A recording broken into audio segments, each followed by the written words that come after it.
We're doing a new study called How to Live a Happy Life, and we're coming to lesson number 2 called Chasing the Wind. Chasing the Wind. Solomon is looking for the answer to the question, what makes life profitable, or what makes life worth living? Let me read for you in Ecclesiastes, the 1st chapter and verse 3. What profit has a man from all his labor in which he toils under the sun? One generation passes away and another generation comes, but the earth abides forever. The sun also rises and the sun goes down and hastens to the place from where it arose. The wind goes toward the south and turns around to the north. The wind whirls continually and comes again on its circuit. All the rivers run into the sea, and yet the sea is not full. To the place from which the rivers come, there they return again. What he's talking about is the monotony of life, and that's what he discovers in this lesson that I call Chasing the Wind. Chasing the Wind. See, Solomon is trying to answer the question, what makes life worth living? What is it that is going to give us a profit for all of our activity, for all the things that we're doing? What is it that makes life worth living? And he's going to use his great gift of wisdom as he examines the world around him, looking for the answer to it. And of course, this gift of wisdom that he had, don't think of it as spiritual wisdom. Think of it more in terms of like political wisdom. He was the wisest of all men. He's not God. He doesn't have the wisdom of God, but God gave him this gift that he's wiser than all other men. And he uses this trying to find an answer to the problem, what makes life worth living? Now let me break this into 4 main points. The first thing I want to talk about is what I'm going to call endless cycles. Endless cycles. That's what I read in your hearing just a moment ago. About the wind and about the sun, about the earth, generations coming and going. This is what he's talking about. It's an endless cycle of activity, and yet, what is it producing? A good question for us to answer is, have you ever seen a bored baby? I think not. No. You're not going to find babies that are bored with life. They are fascinated with life. All around them are new things that they are learning and discovering, that they can make a game out of anything. You're never going to find babies that are bored. They can make a game out of soap bubbles. Or I can remember my grandson when he was small playing with balloons. Everything is a challenge. I love to watch babies when they discover their fingers. And they're fascinated. I can move it. I can make that move. And they're fascinated by the world that is around them. They're fascinated. And yet, many young people become bored with life. Oh, I have 2 daughters, and I can remember as they begin to grow and get a little older, become young ladies, how many times I heard those words, I'm bored. And I had a common response that I would make to that. I would say, boredom is the result of a small mind, a lack of imagination. Babies are never bored because babies are discovering the whole world that is around them. And yet it is said that boredom is the number 1 reason why young people take drugs. They take drugs because they have become bored with life. What a tragedy. What a tragedy. At the point where they ought to be enjoying life to its fullest. They are in the bloom of life. The flower of life has just bloomed, and they're just coming into adulthood, and yet many of them are already bored. They have checked out. And so Solomon begins to talk about what I would use the word monotony. Monotony. Oh, just saying that word is boring, isn't it? Monotony. And the first thing he examines is the earth. And he said, generations come and generations go, but the earth remains the same. The earth remains forever. It just continues on and on and on. Boredom, boredom. And so he says, I did not find it by looking at life, because the young person, the baby is born, becomes a young person, that becomes the old person that dies, and we start the cycle over again. Another one he looks at is the creation, the sun. And he said, the sun rises and the sun sets. It'll do it again tomorrow. Again and again and again. It repeats itself over and over again. And so he's bored with life, the monotony of life. He looks at the way the wind blows. The wind is in constant motion, blowing from the north, blowing from the south. It continually is blowing one direction or another. But the question is, where does it go? It's blowing, it's moving, but where is it going? Boy, that reminds me of a lot of activity that I see. So many people are busy doing nothing. So busy, but what are they producing with their life? Another one of the things that he mentioned is the rivers. The rivers. He said, they continually run into the sea, and yet the sea is never full. What happens? Of course, we understand the process of evaporation into the air. The moisture that goes back into the air is what causes the rain to fall. The rain causes the rivers to flow to the sea. But it's just an endless cycle that repeats itself again and again and again. And Solomon is bored with it.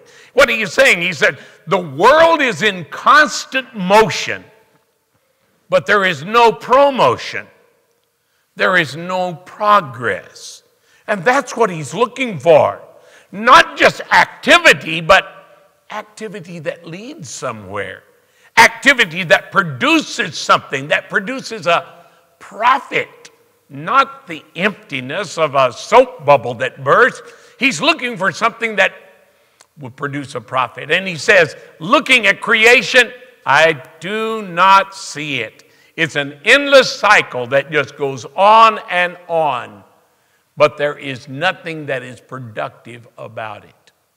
The second thing that he begins to talk about is what I'm going to call empty creativity. Empty creativity. Now he's looking at another area of life here. He's looking at the area of our work, what we do. And I know there are people that we call them creative people because of the things that they accomplish, the things that they do. But as he looks at work without God, remember he's leaving God out of the equation, he finds the same boredom. Let me show you what I'm talking about. And it's in these next verses. He says, the mouth is always talking, but it never can really express the way we feel. Boy, that is the truth. Have you ever been frustrated because you couldn't tell somebody what you really meant, what you really were experiencing, and there just wasn't words that were adequate to explain it? There's so many things in life. In fact, the great things in life are all that way. You have to experience them because talking about it just doesn't get it. In fact, you discover the more we talk, the less we say. Haven't you seen people like that? That they talk, but they're really just repeating things they've already said. And so he's saying, all of the talk doesn't produce a profit. Boy, I think there are some politicians that could learn that one, isn't there? And then he goes to the eye, the eye. He said the eye is always looking, but it's, what he says, never full. In other words, it's never satisfied with what it sees. It's always wanting to see something else. It's always wanting to look in another place, to look for something else. And so he says, I'm not finding it with my mouth, with my eyes. And then he talks about the ears. The ear is always listening, but it's never filled with the sounds that it hears. And so it continues to listen. Now, what Solomon is doing here, he's using with the pursuit of his mind, he is pursuing all the natural senses and saying, I'm not finding it here. This is not what I'm looking for. I don't find the answer to my question, what does it profit for all my labor? He talks about the mind then. The mind, he said, the mind is always discovering new things, but it never creates anything. Now listen to his words. I know that there are people that want to argue with him when he said there is nothing new under the sun, but listen to what he's saying. He's saying we're always discovering new things. They're new to us, but it doesn't mean they are new. No, they have been here all along. And I really believe that this is true of the great riddles of life, the great secrets of life. I really believe that God has placed within this planet everything that is needed for every disease known to mankind. If we only knew where to find it, it would be the solution to cancer, to all the different things that we face today. I believe there is an answer that is there. And we think it's new because it's new to us. But in reality, we did not create that. We simply discovered it. We discovered it. And so he's saying, all of this endless activity, if it's lived without God, it leaves you empty. Now here's a man that sat at the top of his golden world. The throne that he built, there was no other throne like it. It's amazing. I mean, it's all these golden lions on every step. There's 6 steps going up to his throne, and he sat at the top. And on each side there are these lions. What's he saying? I'm the top lion. I'm at the top of my golden world. And yet, he is feeling empty. Empty on the inside. Empty with everything that I have created. He's saying, it's not worth anything. I'm going to leave all of this to someone else. See, this is the way that merchandise is produced and marketed. Is stores are filled with products that have this, quote, new, end quote. New. But is it really new? The answer is no. No. What it is, we've simply repackaged an old product in a new way. We may have gone from the horse and the buggy, but it's just a motorized buggy. That's all it is. It's packaged now with its own motor rather than a horse. But it does exactly the same thing that the horse and buggy did years ago. Get you from point A to point B. A little more in style, a little more comfort, but we didn't really create anything. We discovered a way to change or to repackage it. As someone has said, salesmen use the word new, but it's simply to get us to buy their product. That's what it's all about. Or as one person said, science discovers, but in reality, science creates nothing. This was one of the greatest failures of mankind, when you had all these chemists that are working, trying to produce gold out of all these other different metals and ores, and they're trying to turn it into gold. Of course, they ended up without a good product. They ended up not producing gold. Why? Because science discovers, but it doesn't create anything.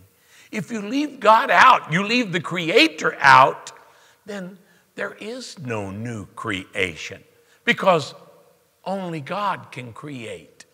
We are creatures. We are created beings. And sure, yes, we discover things, and because it's new to us, we call it new. But in reality, Solomon was right. There is nothing new under the sun. We're simply repackaging it.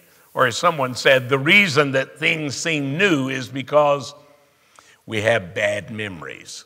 Oh, yes. Now, the third thing that I want to talk about is what I'm going to call evaporating communion. I'm trying to give you titles here that will help you remember what I'm talking about. Evaporating communion.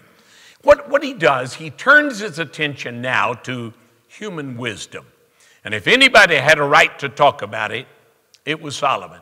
Because God had given him a unique wisdom. He was considered the wisest man in the land.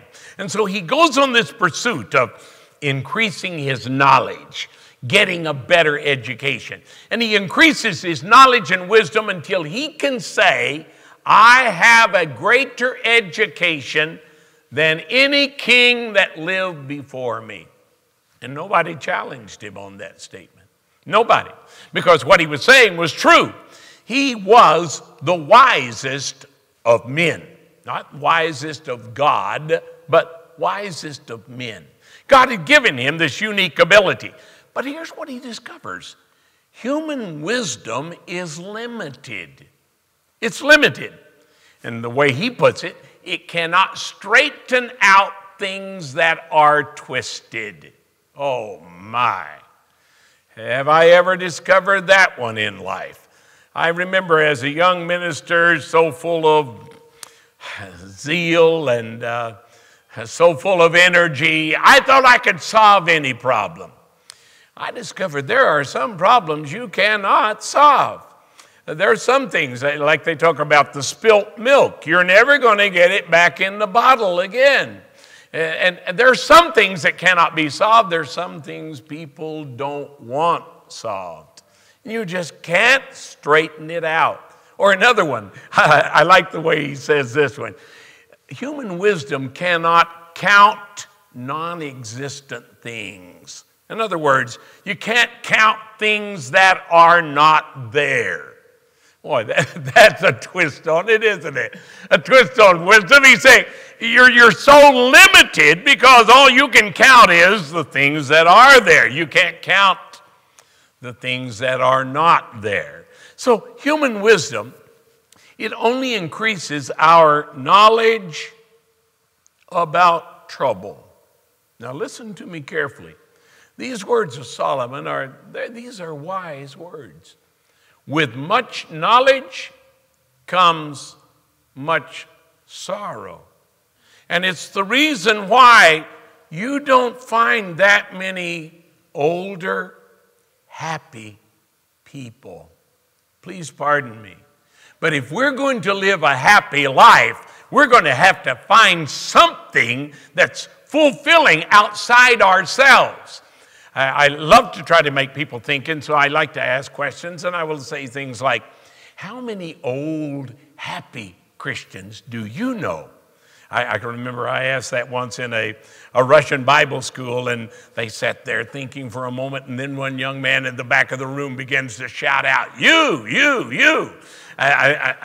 He caught me off guard. I wasn't expecting that one, but I'm glad at least he thought I was happy. Happiness, fulfillment, it's not going to be found inside of our human experience. We've got to find it in something that's outside us. And I think it's one of the major reasons why a lot of people are old, but they are very unhappy with their lives. I think it's the reason that so many people experience what's called the midlife crisis, where they reach age 40 and they want to go back and be 20 again and live their life over because it's not fulfilled, it's not satisfying. That's what he's saying here. Much knowledge brings much sorrow. He describes it like chasing the wind, or we could say like a dog chasing its tail. It's not going anywhere. It's not accomplishing anything. It's chasing the wind. Now, the fourth thing I want to discuss is what I'm going to call an exhausting conclusion. An exhausting conclusion. Solomon is just beginning his book. I mean, he is just bringing us to the end of chapter 1, opening up chapter 2. And yet all of his learning, and he is the most learned man on planet Earth. He's the wisest of all kings that's ever lived. He has greater knowledge than anybody that's lived before him, and yet it's driving him mad. It's driving him to despair, to despair.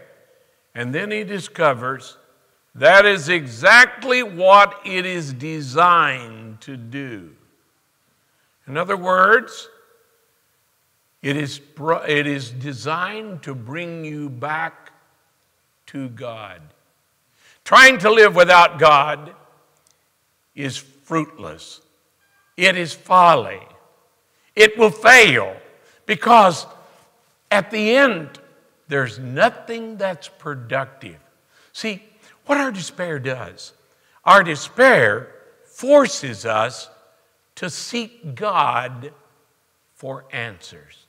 And that's what Solomon is going to do before he gets to the end of the book. All of his learning, all of his experiences, and again, he's got more money than you do, more money than I do. This man has a greater education.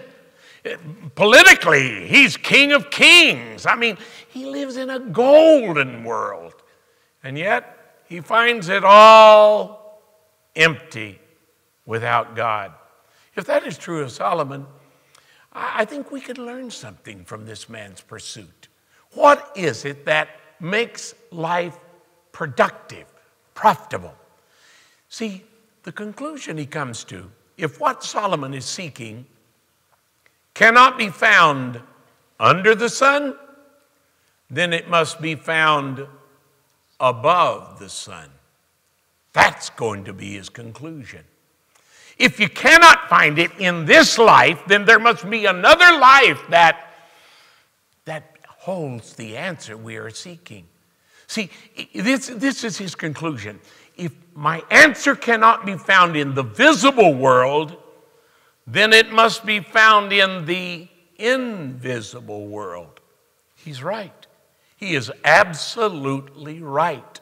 There is more to life than just matter, more than dust, more than blood, more than flesh. There is a spirit within us, something that is within us that makes us uniquely different from every other creature on planet Earth.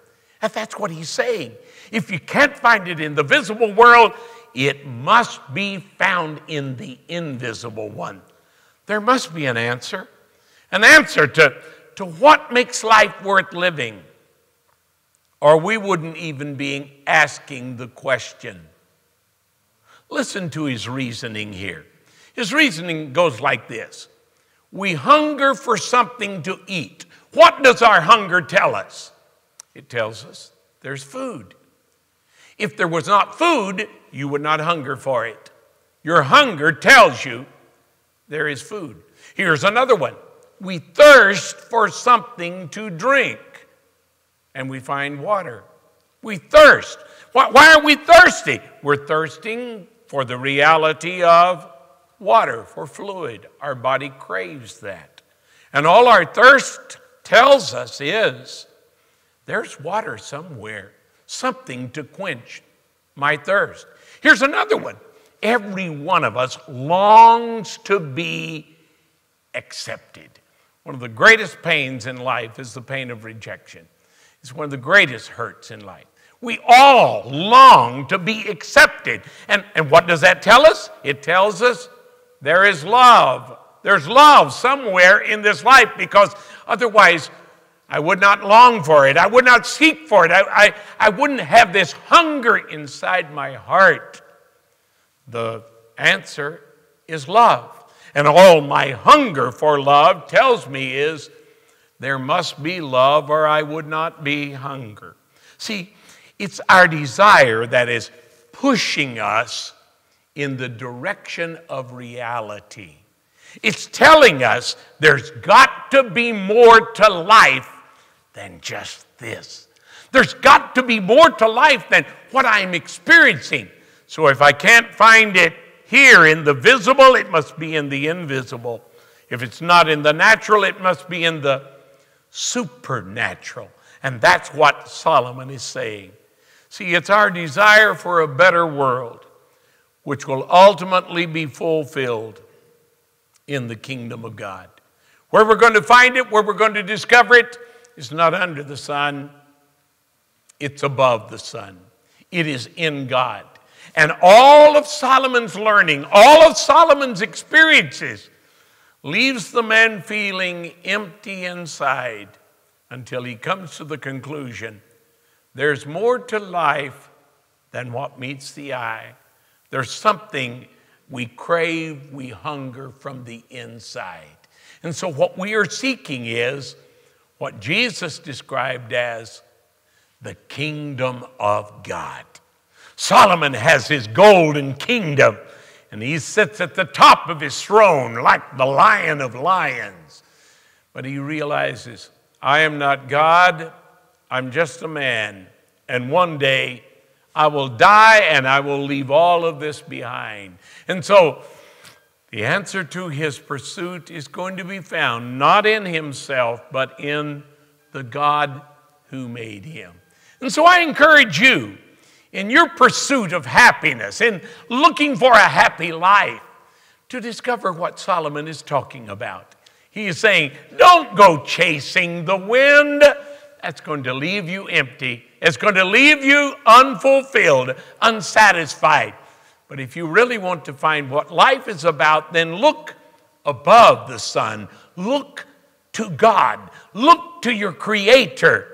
And you won't be chasing the wind, but the wind of the Holy Spirit will fill your life, and you will find fulfillment and happiness in the God that created you. May God bless you on your Christian journey as you learn to live a happy life.